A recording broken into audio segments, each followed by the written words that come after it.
തന്ത്രിയാണോ അതോ അജയ് തറയിലാണോ 2019 ഉത്തരവ് തിരുത്തിയത്? 2019 ഉത്തരവ് തിരുത്തിയത് തന്ത്രിയാണോ? അതാരാ തിരുത്തിയത്? അതിന്റെ പേരിലല്ലേ നിങ്ങളുടെ നേതാവ് നിരവധി പ്രാവശ്യം ജാമ്യാപേക്ഷ റദ്ദാക്കി? 2012 ദേവസ്വം ബോർഡ് ഉത്തരവിന് വിപരീതമായി വാജിവാഹനം കൊടുത്തതാരാ രാജു? 2012 ദേവസ്വം ബോർഡ് ഉത്തരവിന് വിപരീതമായി വാജിവാഹനം എടുത്ത് കൊടുത്തതാരാ? അപ്പൊ ശരിയാവും, അതൊക്കെ പറഞ്ഞാൽ മതി. ഞാനത് പറഞ്ഞു കഴിഞ്ഞു. നിങ്ങൾ 2019 ഉത്തരവ് ആരാണ് ഇപ്പിട്ടത്? 2012 കേസായിട്ടില്ല. 2012 കേസ് വരട്ടെ. 2019 ഉത്തരവ് അതാണല്ലോ SIT അന്വേഷിക്കുന്നത്. പക്ഷേ ആരോപണം നേരിട്ട് തന്ത്രിയുടെ വീട്ടിൽ അദ്ദേഹം പലതവണ വന്നല്ലോ. ED തന്ത്രിയുടെ 21 എടുത്ത് കയറിയിട്ടും തന്ത്രിയുടെ വീട്ടിൽ കയറാതിരിക്കുന്നതിന് നിങ്ങൾ ആരും ചോദ്യം ചെയ്തില്ലല്ലോ. ഇന്ന് പ്രതിപക്ഷ നേതാവിന്റെ പത്രസമ്മേളനത്തിൽ ED എന്തുകൊണ്ട് തന്ത്രിയുടെ വീട്ടിൽ കയറിയില്ല എന്ന് ചോദിച്ചില്ലല്ലോ. എന്താ ചോദിക്കാത്തെ? ഇപ്പൊ അരുൺ ചോദിച്ചപ്പോൾ നിങ്ങൾ ഡോക്ടർ അരുൺ പറഞ്ഞപ്പോൾ നിങ്ങൾ ഇവിടെ കിടന്ന് വട്ടം കറങ്ങുകയല്ലേ? എന്തുകൊണ്ട് പ്രതിപക്ഷ നേതാവിന്റെ പത്രസമ്മേളനത്തിൽ തന്ത്രിയുടെ വീട്ടിൽ കയറിയില്ല എന്ന് ചോദിച്ചില്ല? അരുൺ അങ്ങനെ തോന്നി. നിങ്ങൾ ആരെ സംരക്ഷിക്കാൻ നിൽക്കുക? നിങ്ങൾ ശബരിമലയിൽ വിശ്വാസികളെ സംരക്ഷിക്കാൻ നിൽക്കുകയല്ല, നിങ്ങൾ പൊളിറ്റിക്കൽ രാഷ്ട്രീയം കളിക്കുകയാണ്. ഞങ്ങളതല്ല പറഞ്ഞേ. CPM ആയാലും CPI ആയാലും കോൺഗ്രസ് ആയാലും BJP ആയാലും ആര് ശബരിമലയിൽ നിന്ന് ഒരു തരി സ്വർണം കൊണ്ടുപോകാൻ കൂട്ടുനിന്നോ അവരാകെ ശിക്ഷിക്കപ്പെടണമെന്ന നിലപാടാണ് CPM-ന്റെ.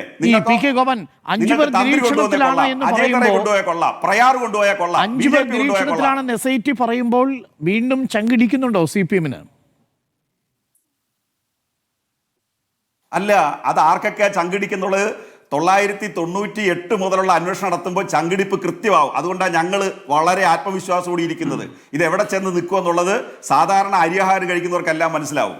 അതിനകത്ത് CPM-ന്റെ പ്രതിനിധികൾക്ക് വീഴ്ച വഹിച്ചിട്ടുണ്ടെങ്കിൽ ഒരു തർക്കമില്ല. ഏത് ആൾക്കായാലും നടപടി എടുക്കുക എന്നുള്ളതേ. പക്ഷേ ശബരിമലയിലെ സംഭവം ഈ 2019-25 അല്ല ഡോക്ടർ അരുൺ. അത് 20-ാം നൂറ്റാണ്ടിന്റെ അവസാനം മുതൽ തുടങ്ങുകയാണ്. അതിനകത്തേക്ക് അന്വേഷണം പോകണമെന്നുള്ളതാണ് ഞങ്ങൾ പറയുന്നത്. അങ്ങനെ അന്വേഷണം പോയാൽ പലരും കുടുങ്ങും. അപ്പോഴാണല്ലോ ഇത് വിളിച്ചൊത്ത് വന്നത്. എന്തിനാ തന്ത്രി എൻ്റെ കയ്യിൽ വാജിവാഹനം ഉണ്ടെന്ന് പറഞ്ഞേ? തന്ത്രിക്ക് കൊണ്ടുപോകാൻ അവകാശം ഉണ്ടെങ്കിൽ എന്തിനാ അദ്ദേഹം ഉണ്ടെന്ന് പറഞ്ഞേ? അപ്പൊ അവിടെ മുതൽ സംശയം തുടങ്ങുകയാണ്. അദ്ദേഹം പേടിച്ചു പോയി. ഇത് എൻ്റെ കയ്യിൽ ഇരുന്നാൽ പ്രശ്നമാകും എന്ന് മനസ്സിലായി. അങ്ങനെ കണ്ടെടുക്കുകയും ചെയ്തു. ഇത് ഉണ്ണികൃഷ്ണൻ പോറ്റി ദ്വാരപാലക പീഠത്തിന്റെ സംഭവങ്ങൾ എനിക്ക് കാണാതെ പോയി എന്ന് പറഞ്ഞതുപോലെ തന്നെ ഞാനൊരു ചോദ്യം കൊണ്ടിരിക്കും രാജു പി നായർക്കുണ്ട്. അവസാനത്തെ ചോദ്യമാണ്. രാജു പി നായർ, ഇന്നിപ്പോ നേതാക്കളുടെ പ്രതികരണം കാണുമ്പോൾ അതൊരു മറ്റൊരു പ്രചരണായുധമാക്കി മാറ്റാൻ കോൺഗ്രസിനൊരു മടിയുള്ളതുപോലെ തോന്നുന്നു. സ്വർണ്ണക്കൊള്ളയായിരിക്കില്ലേ ഇനി ഈ തെരഞ്ഞെടുപ്പിലെ പ്രചരണ വിഷയം? നേരത്തെ തദ്ദേശ തെരഞ്ഞെടുപ്പിലും അതിനെ തുടർന്നുമുണ്ടായതുപോലെ ഒരു ആത്മവിശ്വാസം കോൺഗ്രസ് നേതാക്കൾക്ക് കുറയുന്നുണ്ടോ സ്വർണ്ണക്കൊള്ള ഒരു രാഷ്ട്രീയ പ്രചരണ വിഷയമാക്കി മാറ്റാൻ? ഇന്ന് പ്രതികരണങ്ങൾ കണ്ടപ്പോൾ തോന്നുന്നു. കാര്യം ഈ സമീകരണത്തിനുള്ളൊരു ഭയം നിങ്ങളിൽ ഉണ്ടോ? അരുൺകുമാറെ, സ്വർണ്ണക്കൊള്ളയല്ല, ക്ഷേത്രക്കൊള്ളയാണ്. ആ ക്ഷേത്രക്കൊള്ളയിൽ ഇന്ന് ജയിലിൽ കിടക്കുന്ന 9 വരുന്ന CPM-ന്റെ നേതാക്കന്മാരാണ്.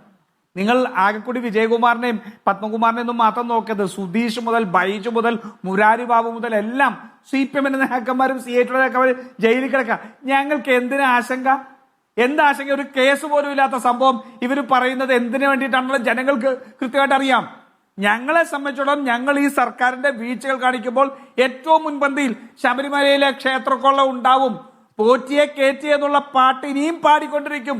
ഞങ്ങൾ പാട്ട് നിർത്താൻ പറ്റില്ലല്ലോ. ഇപ്പോഴും ഇത് പാടിക്കൊണ്ടിരിക്കുന്നു. G. രാമൻ നായരായിരുന്നു അന്ന്. KC വേണുഗോപാലായിരുന്നു ദേവസ്വം മന്ത്രി. അല്ലെ 2004 പത്മകുമാർ പറഞ്ഞ 2007 ഉണ്ണികൃഷ്ണൻ പോറ്റി അവിടെ വരുന്നതെന്നാണ്.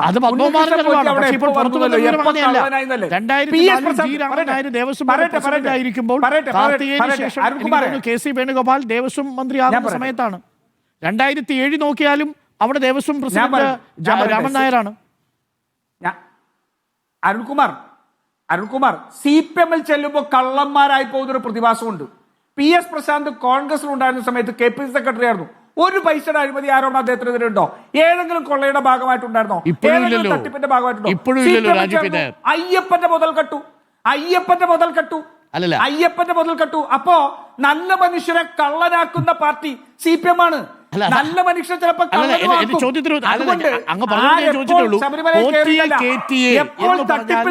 അത് തിരിച്ചു നിങ്ങളിലേക്ക് വരില്ലേ എന്നുള്ളതാണ് എന്റെ ചോദ്യം. ഇനി ആ പാരടിപ്പാട്ടിന്റെ ആ വരി മാറ്റി എഴുതേണ്ടി വരില്ലേ എന്നുള്ളതാണ്. ഒരിക്കലുമില്ല. പോറ്റിയെ കയറ്റിയത് ഒരിക്കലുമില്ല. പോറ്റിയെ കയറ്റത് 2019 ഉത്തരവിൽ തെറ്റായി ശ്രമിച്ചുകൊണ്ട് സ്വന്തം കൈപ്പടയിൽ ദേവന്റെ സ്വത്തുള്ള അവകാശം കയറ്റിയത് എന്നുള്ളത് ഇപ്പോഴും നിങ്ങൾ ഏത് വർഷമാണ് പോറ്റിയെ കയറ്റിയത്? അരുൺകുമാറെ പോറ്റിയെ കയറ്റിയത് നിങ്ങൾ അവിടെ കയറേണ്ട അല്ല. പോറ്റിയെ കയറ്റിയുള്ള വാക്കിന്റെ അർത്ഥം 2019 ഉത്തരവിൽ ദേവന്റെ മുതൽ പുറത്തുകൊണ്ടുപോയി വിൽക്കാൻ വേണ്ടി അദ്ദേഹത്തിന് അധികാരം നൽകിക്കൊണ്ട് 2019 ഉണ്ണികൃഷ്ണൻ പോറ്റിയെ സ്പോൺസറായിട്ട് കയറ്റിയതാണ്. 2019 അങ്ങ് പറഞ്ഞതുപോലെ പോറ്റിയെ കയറ്റിയതിന്റെ ഉത്തരവാദിത്വം തന്ത്രിക്കും ഉണ്ണികൃഷ്ണൻ. അല്ല, ഞാൻ പറയുന്നതിൽ അങ്ങേക്ക് വിയോജിപ്പുണ്ടോ? 2019 പോറ്റിയെ കയറ്റിയത് തന്ത്രിയും പത്മകുമാറും. ശരി, 2014 പോറ്റിയെ കയറ്റിയത് തന്ത്രിയും പ്രയാഗ് ഗോപാലകൃഷ്ണനും.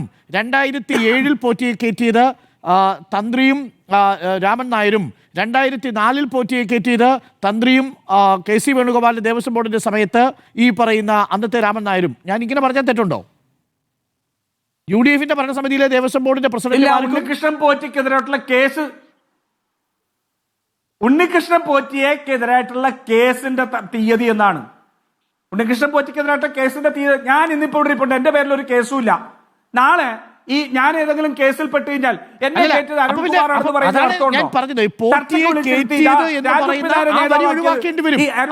പറയുന്ന അർത്ഥമുണ്ടോ? ഞാൻ എന്ന വരി നമുക്ക് ഒഴിവാക്കേണ്ടി വരില്ലേ? അരുൺകുമാറെ, ചർച്ച ട്രിവിയലൈസ് ചെയ്യാനുള്ള ശ്രമം നിങ്ങളായിട്ട് നടത്തരുത്. ഇത് സംബന്ധിച്ചോളം കേസിന്റെ സംഭവമാണ്, ക്ഷേത്രക്കൊള്ളയാണ്. ആ ക്ഷേത്രക്കൊള്ളയുടെ ആധാരം 2017 കൊടിമരക്കൊള്ള അന്വേഷിക്കണമെന്ന് കോടതി പറഞ്ഞു. SIT 2017 കൊടിമരക്കൊള്ള അന്വേഷിച്ചാൽ 2007 പോറ്റിയുടെ വരവിനെ കുറിച്ച് അന്വേഷിച്ചാൽ അപ്പോഴും ഇതേ. എങ്ങനെയാണ് കൊടിമരക്കൊള്ള എന്ന് പറയുന്നത്?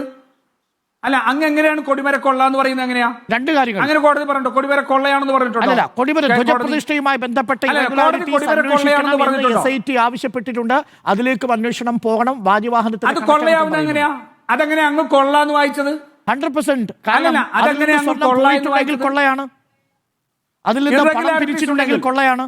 ഇറഗുലാരിറ്റീസ് എന്ന് പറയുന്ന ഒരു മിനിറ്റ് അത് അന്വേഷിക്കുന്നതിൽ എല്ലാ കാര്യവും അന്വേഷിക്കുന്നതിൽ യാതൊരു തർക്കമില്ല. പക്ഷേ ഇറഗുലാരിറ്റീസ് എന്ന് പറയുന്നത് അല്ല കൊള്ള.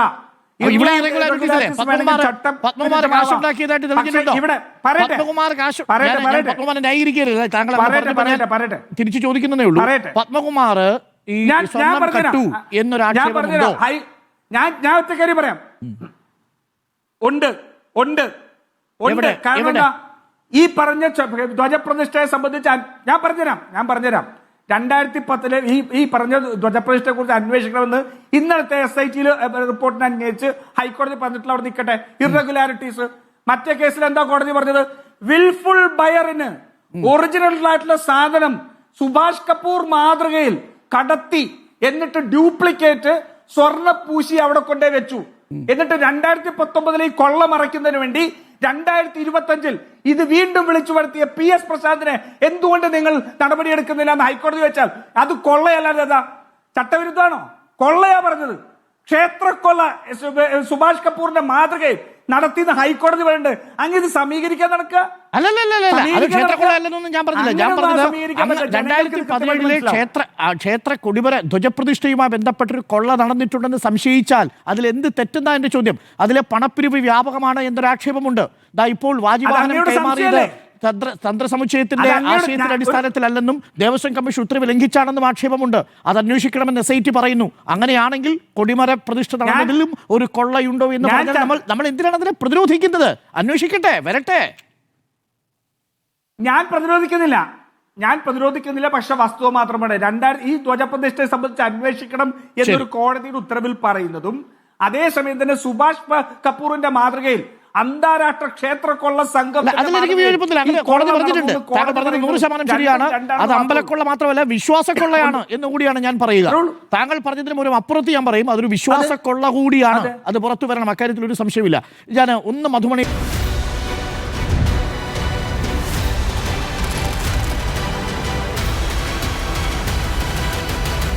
Debate with Dr. Arun Kumar.